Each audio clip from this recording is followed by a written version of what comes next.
Nous allons étudier le Daf Yudchet dans Masechet Nazir et nous reprenons 14 lignes à la fin du Daf Yudzaïn Amud Bet Tashma. On rappelle la question de la Gemara Steravashi qui posait la question: est-ce que de la même manière que lorsqu'un Nazir s'impurifie, eh bien il a l'obligation de se couper les cheveux?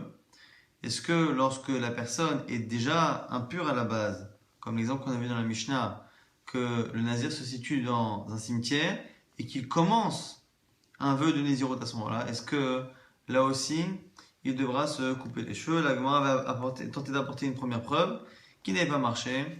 Et on reprend celle qu'on avait étudiée à la fin du Daf d'hier, Tashma. 14 lignes à la fin du Daf Yuzain Amud Bet, Tashma.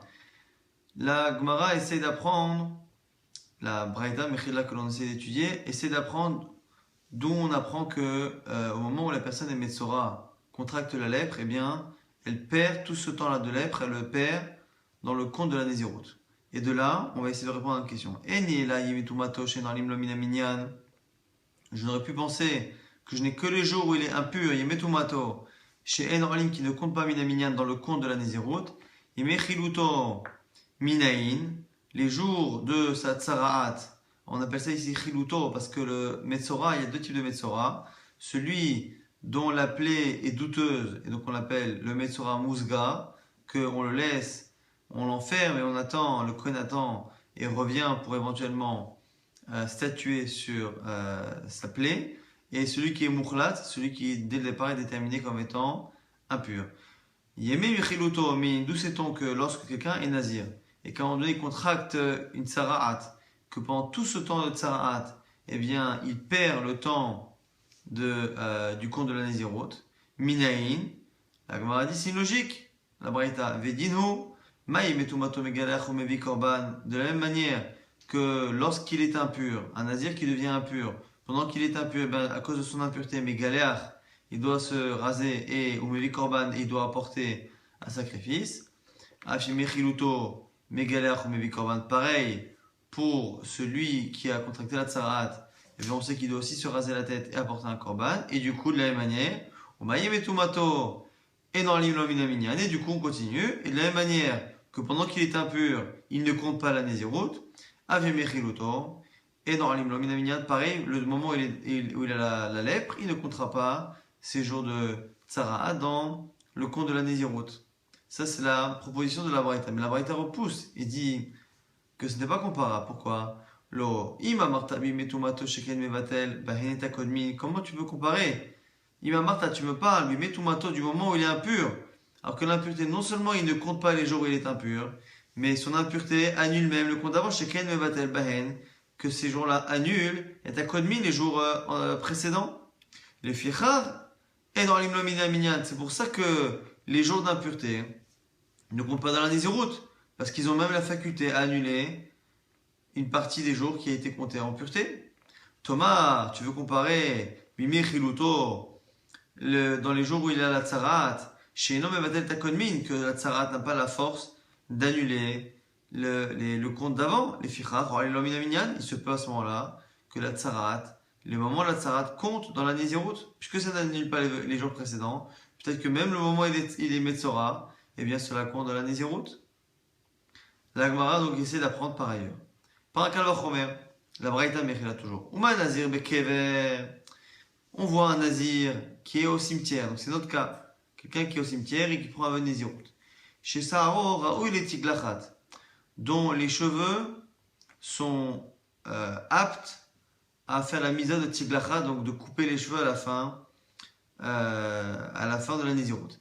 Et dans l'Imlomina Minyan, on voit que malgré tout, même si il laisse pousser des cheveux lorsqu'il est au cimetière et que ces cheveux-là vont servir à une misot tiglachat, et bien malgré tout, tant qu'il est au cimetière, la Mishnah nous a dit qu'il ne compte pas les jours qu'il est au cimetière, minaminyan, et mechiluto, tout le moment où maintenant on va comparer à quelqu'un qui n'est pas au cimetière, mais qui est nazir, et qui contracte la tsaraat, et mechiluto chez Edra où il est tiglachat, le moment où il a la tsaraat, où les cheveux qui poussent ne serviront pas à la coupe de cheveux, on essaie de comprendre de quoi ça parle, le kosheken a fortiori. Donc le raisonnement a fortiori, pour essayer de comprendre d'où on apprend qu'un Metzora perd le nombre de jours de la tsaraat dans le compte de la Nézirut, c'est que déjà, un nazir qui est impur à la base, eh bien, il ne peut pas compter les jours où il est impur au cimetière, il ne les compte pas dans la naziroute, il ne comptera qu'après. Alors que les cheveux qui sont en train de pousser vont servir à la mise de Tiglachat. Alors, Koshek Anafonsori, pour celui qui est Metzora, qui à ce moment-là est impur, et en plus dont les cheveux ne sont pas en train de pousser par rapport à une mitzvah, pour une mitzvah de Tiglachat. Ça, c'est la preuve de la Braïta. Et maintenant, on va utiliser cette Braïta qui, elle, parlait du Metzora pour essayer, nous, de répondre à la question. Ma'elav Tiglachat Tum'a, n'est-ce pas qu'on parle de Tiglachat Tum'a, donc de la coupe des cheveux qui est liée à l'impureté. On a dit que celui qui est impur, eh bien, il se doit de se couper les cheveux à la fin de son impureté.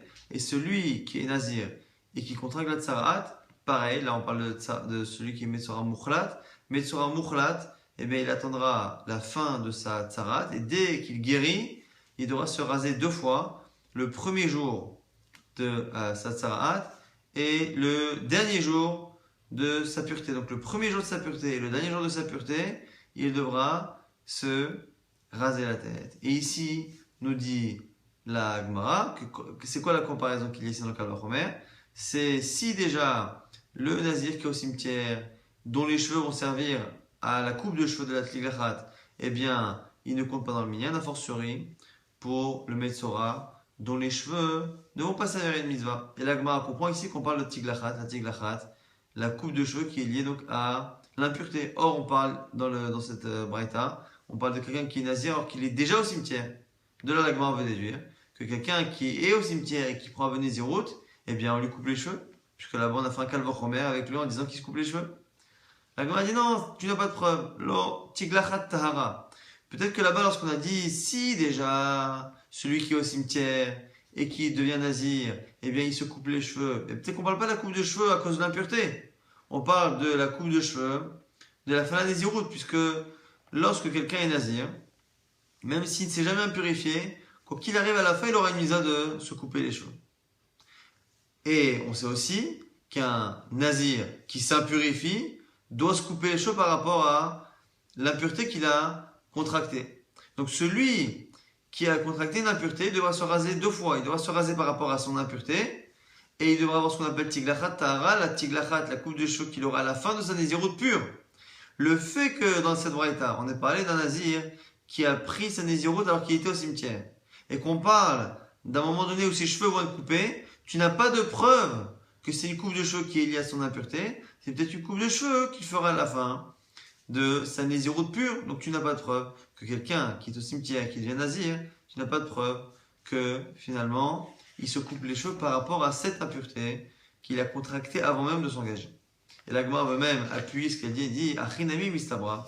Et en plus c'est logique, réellement. C'est logique de dire qu'on parle de la Nézirut, de la fin de la Nézirut de Tahara. Pourquoi? Et là on passe à la page Utret.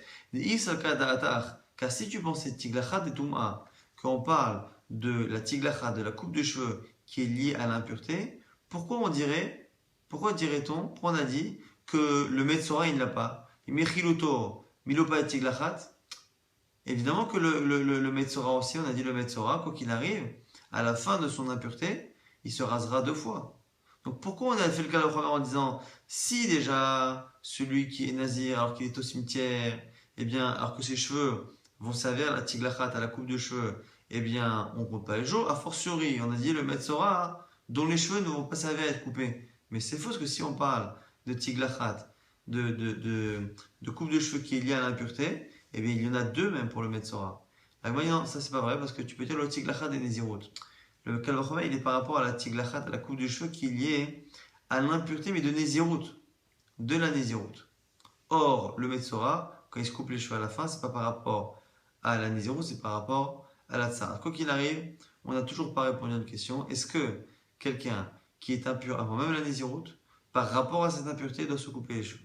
Tashma, on essaie d'apprendre d'une autre braïta. Sur le passage qui dit Vetime Rosh Nizro. C'est marqué dans la Torah, justement, que Vechiyamut met ala befet apitom. Si le nazir, eh bien, perd quelqu'un de proche, Vetimé Rosh Nizro, et qu'il impurifie donc sa Nézirut, Vegilach Rosho Beyom Taorato, il devra se raser la tête le jour où il deviendra pur. Ce sera le 7e jour qu'il se rasera. Donc on voit ici la référence qui nous dit que le nazir, lorsqu'il s'impurifie, devra se raser la tête le 7e jour de sa pureté. Ici, la Braïta nous dit Vetimé Rosh Nizro. Betahorsh, il nous dit directement la Braïta, Betahorsh Nitma Katou Medaber. La Torah a l'air de parler d'un pur, d'un nazir pur, chez Nitma, qui s'est impurifié. Chez Utaoun Avarat Sehar, qui nécessite justement le fait de lui couper les cheveux, Vavat Siporin, le fait d'apporter des sacrifices. Veliftor est un nazir bekever, et ça a l'air de dispenser le nazir qui est au kever, donc qui est au cimetière, chez Etaoun Avarat Sehar, qui lui n'a pas l'air d'avoir besoin de se couper les cheveux, Vavat Siporin, et d'apporter des sacrifices, donc des oiseaux. Et la Braïta nous explique pourquoi on a besoin de ce passouk, parce que sinon on aurait fait un raisonnement fortiori. Mais la chose devrait être apprise par un kalvachomer. Ou mataor shnitma. Si déjà un nazir qui est pur, et qui donc a fait une partie de sa nésiroute en étant pur, malgré tout, chez Nitma, lorsqu'il s'impurifie, Taon avarat sehar, vavat siporin, il doit couper ses cheveux et apporter des oiseaux, donc les korbanot, les sacrifices, alors qu'il a une partie de sa nésiroute qui était pure. Mishayatame mitechila. Celui qui, dès le départ, était impur, donc il a fait toute la nésiroute en étant impur, et Nodin, Sheyetaron Avarat Sehar, Vavat Siporim, c'est évident, a fortiori que lui devrait se couper les cheveux et apporter des sacrifices. Ça, c'est le raisonnement qu'on aurait fait. C'est pour ça que la Torah l'a dit, Talmud Loma, la Torah a dit, Vetimé Rosh Nizro. Non, quand est-ce que, quand est-ce qu'il va se couper les cheveux et apporter des sacrifices?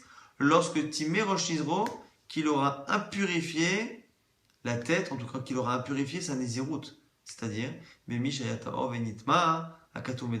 qu'ici, il interdit.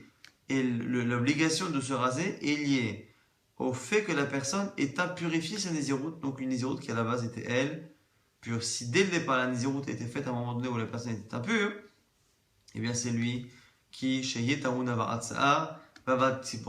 qui a besoin de couper ses cheveux et d'apporter des sacrifices, Veliftor et sa dispense, est un nazir bekever, celui qui s'engageait à être nazir bekever au cimetière, Shma Mina, et la Gemara entérine cette preuve après 3 tentatives de réponse à la question de Ravashi. C'est la 3e, donc c'est Braïta, qui répond effectivement, c'est le fait d'impurifier une nésiroute pure qui crée l'obligation de se couper les cheveux, d'apporter un korban. Sinon, celui qui est nazir à la base ne doit pas apporter korban comme c'était marqué clairement dans la Mishnah, mais ne doit pas non plus se couper les cheveux.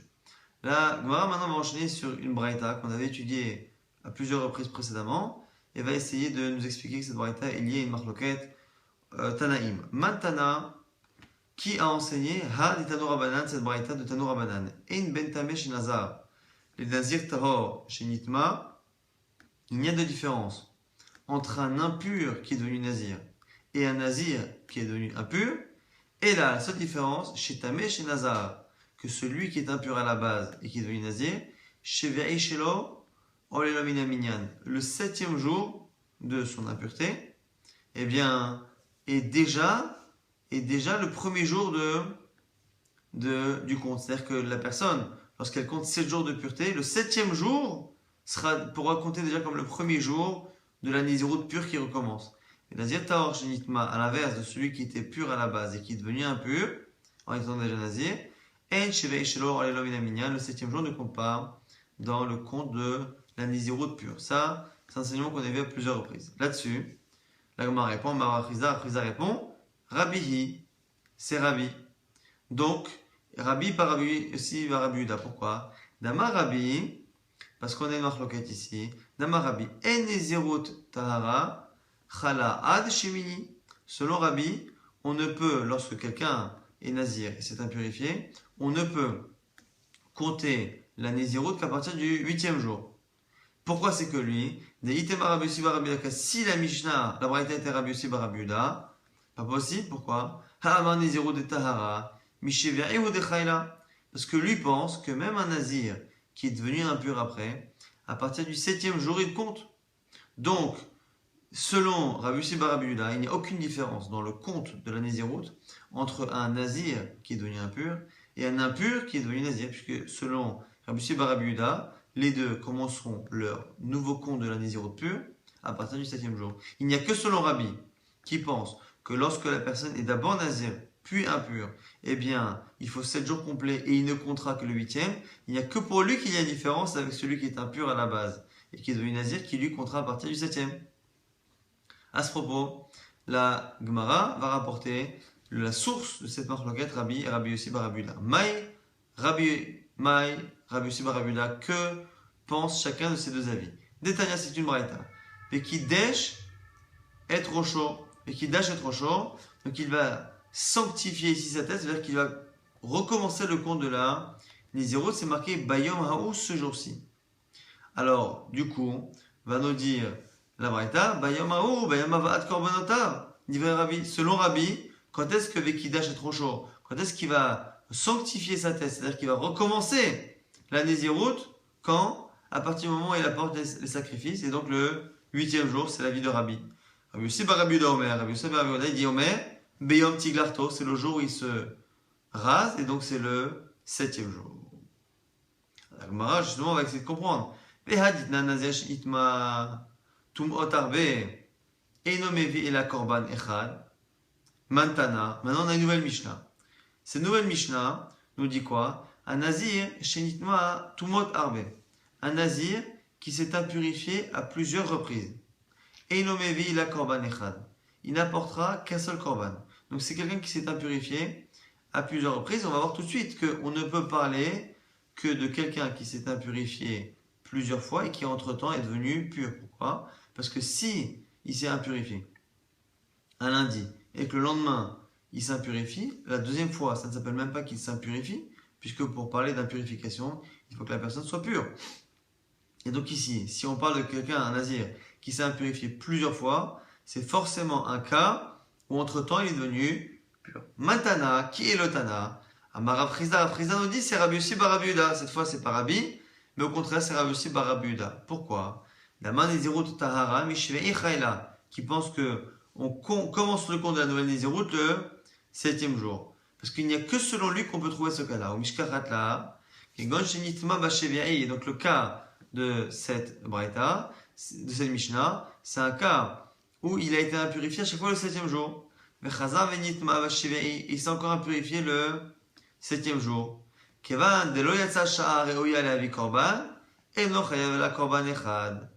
Et comme il n'a jamais passé à un moment donné où il était apte à apporter un korban, et bien c'est pour ça qu'il n'apporte qu'un seul korban. C'est quoi le cas exactement? On a dit que c'est un nazir qui est impur plusieurs fois, mais qui n'apporte qu'un seul korban. Pour être impur plusieurs fois, il faut encore une fois qu'entre-temps il soit devenu pur. Donc il faut qu'il y ait minimum 7 jours entre les deux contractions d'impureté. Nous dit ici la Gemara, ça ne peut pas être le 8e jour. Parce que si c'est le 8e jour, il doit déjà apporter un sacrifice.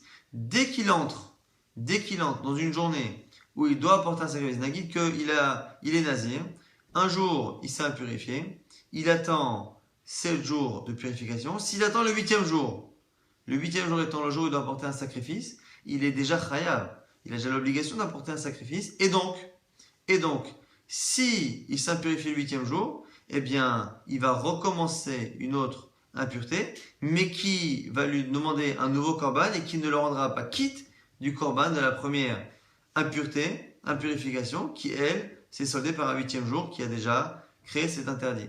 Du coup, quand est-ce que on va avoir un cas où il sera à la fois pur, donc il aura dépassé 7 jours, mais à la fois il n'aura pas encore eu de korban, que selon Rabbi Yossi bar Rabbi Yehuda, qui lui pense qu'on commence le nouveau compte, on commence la nouvelle Nézirut de pureté le 7e jour, et qu'on n'apporte un korban que le 8e. Et donc entre ce 7e et ce 8e, si le 7e jour il a contracté une impureté, on se retrouve à avoir quelqu'un qui est déjà pur selon Rabbi Yossi bar Rabbi Yehuda, mais parce qu'il n'a pas encore l'obligation d'apporter un korban, eh bien la nouvelle impurification nécessitera qu'un seul korban pour les deux impuretés qui ont été contractées à 7 jours d'écart. Et la Gemara justement nous dit, parce que si tu ne dis pas Si tu ne dis pas comme ça, eh bien, tu vas avoir un problème. La Gemara, cet enseignement ne pourra pas être lu.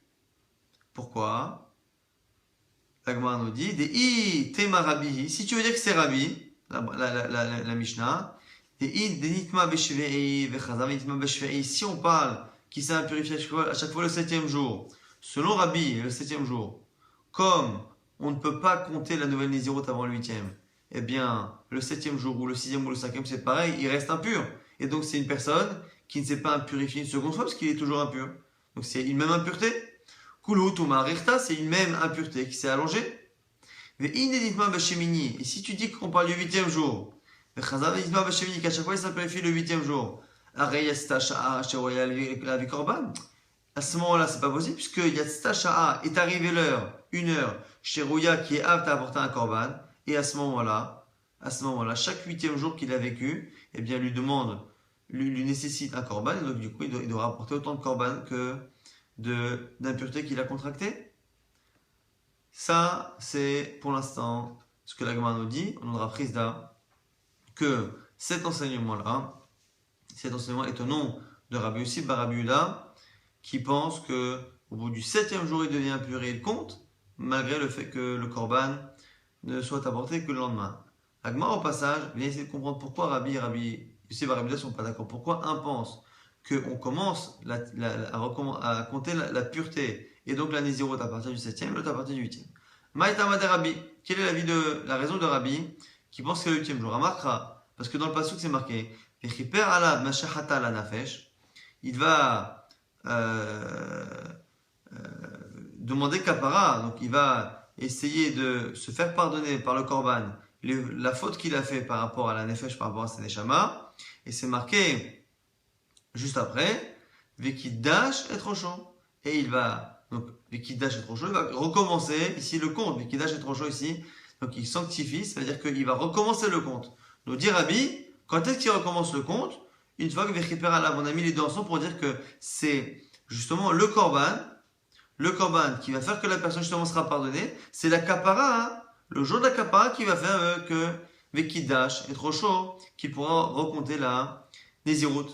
Ça, c'est l'avis de Rabbi. Donc, du coup, c'est le 8e jour.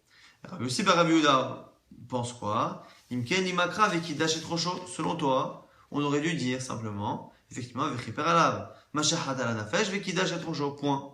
Pourquoi la Torah, elle a fini par dire, avec Idash et Trocho, Bayom Haou, ce jour-ci? Pourquoi avoir dit ce jour-ci? J'aurais été d'accord avec toi s'il n'y avait pas marqué ça. Maintenant qu'il y a marqué ce jour-ci, et là on tourne la page, Bayom Haou la Mali. Pourquoi dire Bayom Haou? Puisque ça ne peut pas être encore le 8e jour, ce qu'on vient de le dire.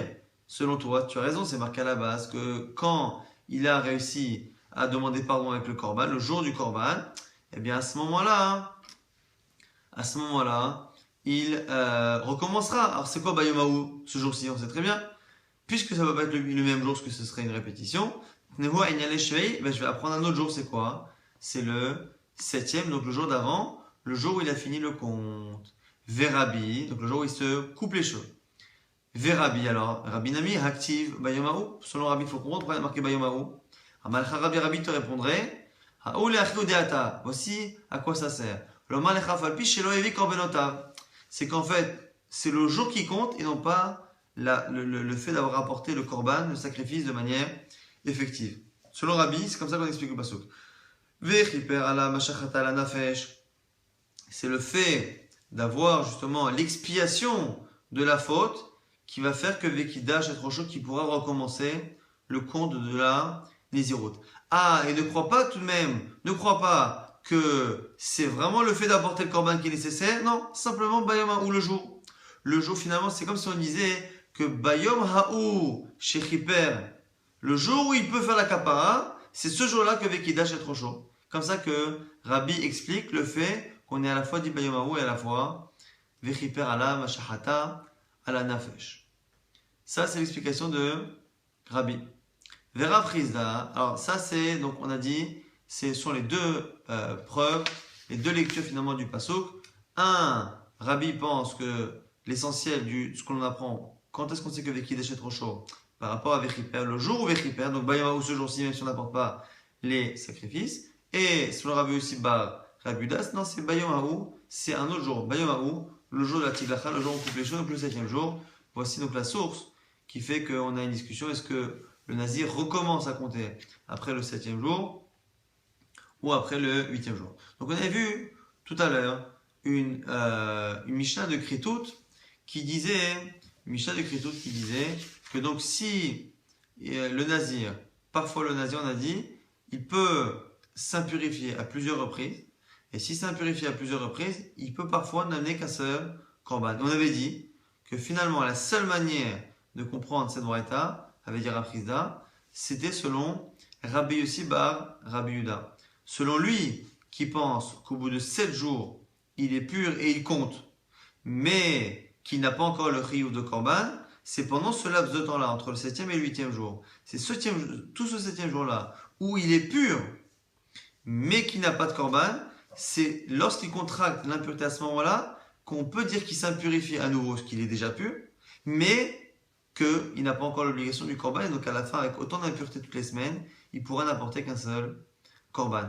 Alors qu'on avait dit que selon Rabbi, a priori, si c'est le 7e jour, il est encore impur. Si c'est le 8e jour, il a déjà apporté un korban, donc il faudra qu'il en apporte plusieurs à la fin.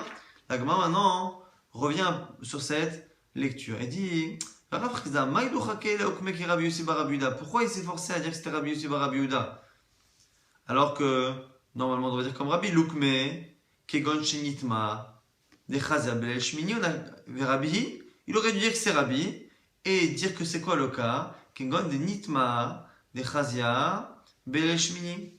On n'a qu'à dire que c'est un cas où il s'impurifie, non pas le 7e jour, non pas le 8e jour dans la journée, mais le 8e jour, la veille au soir.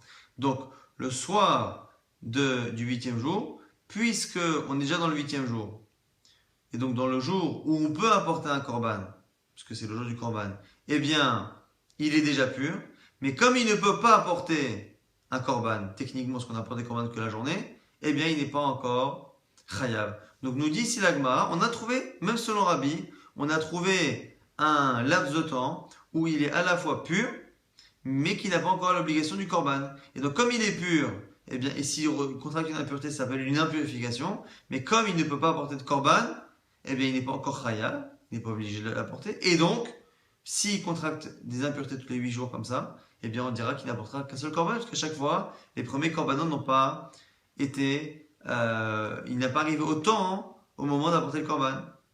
Mais Rabbi, et la Gemara dit, du fait qu'on n'ait pas dit ça, marche pas que ça marche pas. Si Rav Chizda l'a pas dit, c'est que ça marche pas comme ça. Mais de l'homokim là, qui est Rabbi, si on n'a pas dit que c'était comme Rabbi et que c'est ce cas-là, c'est-à-dire que ça marche pas. Lima Kassava, l'Elia, la Mechoussar Zmanu, de là, on apprend que finalement, le soir, c'est pas un Zman, c'est un Zman dans l'absolu où on peut apporter des korbanot. C'est-à-dire que c'est un Zman ou même si, est-ce que c'est une marloquette justement, est-ce que le soir, là le 8e jour par exemple, le 8e jour, il devrait apporter un korban demain matin, est-ce que le 8e jour au soir, c'est déjà un zman de kaparas, est-ce que c'est un zman déjà où théoriquement il pourrait apporter un korban, simplement en pratique il ne le fait pas avant demain, il ne peut pas avant demain, et donc c'est un zman de korban, et comme c'est un zman de korban, il y a déjà le chiyuv, l'obligation qui lui incombe, Nafkamina, s'il s'impurifie, eh bien, il devra apporter 2 korbanot. Ou est-ce qu'on pense que le soir, c'est pas du tout un zman, il n'y a pas du tout l'obligation de korban. Nous dit ici la Gemara, si on n'a pas trouvé cette éventualité de dire que c'était Rabbi, eh bien, c'est forcément justement que le soir, c'est un zman, où théoriquement, il est déjà chayav du korban. Et comme il est déjà chayav du korban, au final, on n'a aucun laps de temps où il est à la fois pur et qui n'a pas de korban. Soit pendant les 7 premiers jours, il n'a pas d'obligation du korban et il est pur, mais dès le soir du 8e jour, eh bien effectivement il devient pur, mais tout de suite il a l'obligation d'apporter un korban, même s'il ne peut pas l'apporter de manière effective, avant demain matin. Ça c'est la preuve que la Gemara rapporte, par rapport justement à l'explication de Rav Chizda pour dire que finalement le soir est un zman où il est chayav du korban théoriquement. Amar Ravada bar Rava, et Ravada bar Rava n'est pas d'accord. Il dit que c'est pas une preuve. C'est autre chose. C'est Habehat Alia. C'est parce que les deux sont liés. I Amart et Lelia Mechoussar Zman, Emat, Mirzele Korban et Safra, Nizirut Nami, lo Chaylat Safra. Si tu dis que le soir, justement, c'est un Zman enfin, c'est pas un Zman justement de Korban, c'est le lendemain matin, et bien du coup, c'est le lendemain matin qu'il est Chayat de la Nizirut. Et du coup, pareil, si tu dis que dès le soir il est Chayav du Korban, et ben dès le soir, c'est là qu'il commence à compter la Nizirut. La Gemara nous dit finalement, ça n'a rien à voir. C'est simplement qu'ici on a deux halakhot qui sont liés. Si on pense qu'on peut apporter des sacrifices de manière générale, enfin qu'on est Chayav, que l'obligation de sacrifice commence la nuit, eh bien, il pensera aussi qu'il commencera à être pur le soir du 8e jour. Et s'il pense que la vraie obligation du Korban commence demain matin, eh bien il pensera aussi que c'est le 8e jour au matin qui commencera à compter. Donc selon Rabbi, c'est non seulement le 8e jour, mais le 8e jour au matin. Et donc du coup, tu n'as pas de preuve de ce qu'a dit Rav Frisda, qu'on n'ait pas choisi Rabbi, tu n'as pas de preuve que le soir, c'est un moment où on est chayav du Korban. Pourquoi ? Parce qu'il se peut que oui, se peut que non. Simplement, le compte de la Nézirut s'adaptera. Ce qui fait que, quelles que soient les explications, que tu dises que le soir soit un temps de Korban ou pas, on ne trouvera jamais de laps de temps où il sera pur sans obligation d'apporter un Korban, puisque dans tous les cas, les deux sont liés. Et c'est la raison pour laquelle finalement, on était obligé d'expliquer la Mishnah selon Rabbi Yossi Bar et Rabbi Yehuda. On revient sur un enseignement qu'on a vu plus haut, Goufa. Nitma veshvei, vechaza venitma veshvei. Un nazir qui s'est impurifié le 7e jour, et il s'est encore impurifié le 7e jour suivant, et nommé la korban echad, il n'apportera qu'un seul korban. Nitma bashmini, s'il s'impurifie le 8e jour, vechaza venitma bashmini, et s'impurifie le 8e jour, mevi korban akol echad vechad, il apportera plusieurs korbanot, puisqu'à chaque fois, il est arrivé un moment de pureté et où il est apte et où il a l'obligation d'apporter un korban, donc du coup ce sera cumulatif. Matril ou monnaie, miyad, et il commence à compter tout de suite. Ici on va rapporter une marloquette qu'on n'a pas vu jusqu'à présent. À partir de quand on compte? On a dit c'est une marloquette, 7 jours ou 8 jours. Maintenant la question c'est, selon ceux justement qui disent 8 jours, est-ce que c'est aussi lié au sacrifice? Ceux qui disent 8 jours, est-ce que c'est aussi lié au sacrifice? Pour l'instant, premier avis Rabbi Eliezer, c'est dit Rabbi Eliezer, il y en a qui sont gorsim, que c'est Rabbi. Quoi qu'il arrive, Rabbi Eliezer ou Rabbi, eh bien, pense, et selon les Gersaot aussi, et selon la marloquette ici entre Tosfot et le Gaon de Vilna, on va avoir ici finalement un qui dit 7 jours ou 8 jours, mais quoi qu'il arrive, premier avis Rabbi Eliezer pense que le nazir qui s'est impurifié, à la fin du compte, 7 jours ou 8 jours, quoi qu'il arrive, il recommencera à compter, indépendamment du fait qu'il a apporté les sacrifices. C'est un nazir qui s'est impurifié doit apporter 3 korbanot, khatat, hacham et rola, 3 korbanot. Selon Rabbi Eliezer ou selon Rabbi, selon les Gersaot, il n'y a besoin d'apporter aucun korban pour recommencer le compte. Premier avis. Chachamim omrim, Chachamim disent korban echad, à la kol, ad shevi khatato. Un seul korban ça suffit, khatat. S'il apporte khatat, il peut recommencer. Donc lui, selon Chacham, il faudra attendre 8 jours. Et 8 jours plus korban khatat. À ce moment-là, il pourra compter même s'il n'a pas apporté hacham et rola. Evi khatato venitma. S'il a apporté le korban khatat le 8e jour et il s'est impurifié. Evi khatato venitma. Encore une fois, au bout de 8 jours, il apporte korban khatat et il s'impurifie. Evi korban akol echad vechad. C'est là-dessus qu'il apportera plusieurs korbanot. Evi khatato velo evi hachamo. Si il a porté que le khatat et pas le hacham, monnaie, il compte tout de même. Ça c'est Chachamim. Rabbi Ishmael Beno, chez Rabbi Yochanan ben Beroka Omer, Rabbi Ishmael le fils de Rabbi Yochanan ben Beroka dit, Keshem shechatato ikafto, ken hachamo me'akvo. Lui pense que de la même manière que le khatat est obligatoire, le korban hacham aussi est obligatoire. Très bien. Et donc du coup, on a une marloquette, selon Rabbi Eliezer ou Rabbi, selon la version, eh bien, il suffit d'attendre le 8e jour, ou le 7e aussi selon les avis. Et à ce moment-là, il compte la nouvelle Nézirut pure après ces 7 ou 8 jours d'impureté. Selon Chachamim, il faut, pour qu'il s'appelle pur et qu'il recompte, il faut qu'il apporte korban khatat. Et selon Rabbi Ishmael, il faut qu'il apporte korban khatat et korban hacham.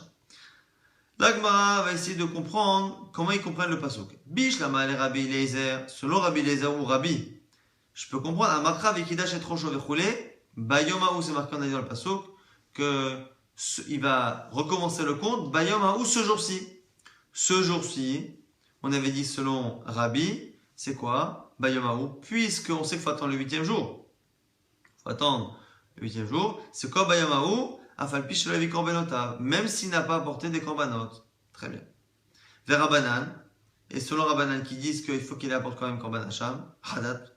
Afalpish le lavi hachamo. C'est quoi Bayomaou? C'est ce jour-ci, bien que. Alors, non pas bien que il n'ait pas apporté de sacrifice, comme la vie précédente, mais bien qu'il n'ait pas apporté un des sacrifices qui est hacham. Elle m'a dit, là, Rabbi Ishmael. Et selon Rabbi Ishmael, Haoulamali, à quoi ça se Bayomaou? Puisque finalement, il faut attendre le 8e jour, et il faut attendre Khatat et hacham. Donc, c'est quoi ce jour-ci?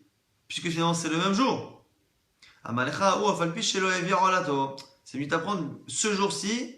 Et donc quoi? Ce jour-ci, bien qu'il n'ait pas apporté, puisque départ c'est marqué Vechiper, il doit avoir l'expiation. Tu aurais pu penser qu'il faut l'expiation, donc avec les 3 korbanot, Khatat, Hacham, Merola, Bayamaou, ça vient t'apprendre que ce jour-ci, et c'est essentiellement le jour qui fait que, puisque même s'il n'y a pas le Rola, donc un des korbanot, eh bien, ça marche. Verabanan, alors pourquoi pour Rabbanan, ils veulent pas dire ça? Rola, Lobaim Yaruta.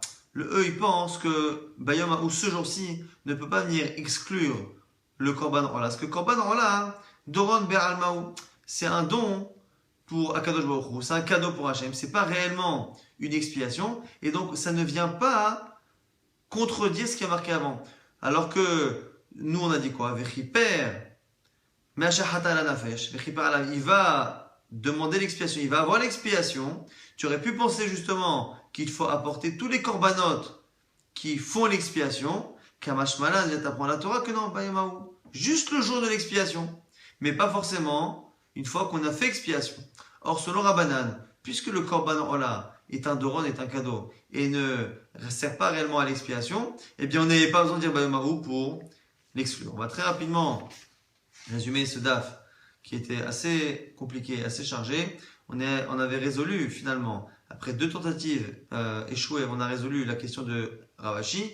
Est-ce que de la même manière qu'un nazir pur qui s'impurifie, il doit se raser la tête, est-ce que pareil, celui qui est impur à la base et qui finalement prend un Vénéziroute par exemple au cimetière, est-ce que lui aussi doit se couper les cheveux ou pas? La Gemara a tranché avec une braïta que non, puisque la Torah a dit Vétimé et Rosh Nizro. La nécessité de couper ses cheveux est liée au fait d'avoir impurifié une Nézirut. On avait vu une marloquette entre Rabbi Yossi, Rabbi Yuda et Rabbi. Est-ce que un nazir qui s'est impurifié, est-ce qu'il recompte la Nézirut après par rapport à ses jours de pureté? Est-ce qu'il recompte à partir du 7e ou à partir du 8e? On a vu que c'était lié à la compréhension du verset Vechiper alav mashachat ala nafesh vekidash et trocho. Le fait qu'avant qu'on dise qu'il recompte, la Torah a dit qu'il aura l'expiation.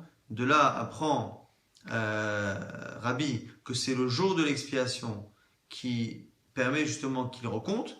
Et c'est pour ça, mais il y a marqué Bayomaou à la fin pour dire que c'est le jour même et pas forcément lorsqu'on a apporté les korbanot, même si on a vu à la toute fin du DAF que le fait de ne pas avoir besoin d'apporter des korbanot, c'était lié à une marloquette. Rabbi et Rabbi Lézer pensent comme ça, mais on a vu que selon Rabbanan, il fallait au moins apporter Khatat pour ne pas recompter. Sur le Rabbi Shmuel, il fallait apporter au moins Khatat et Hacham. Mais tout le monde est d'accord qu'il y a au moins un sacrifice qui ne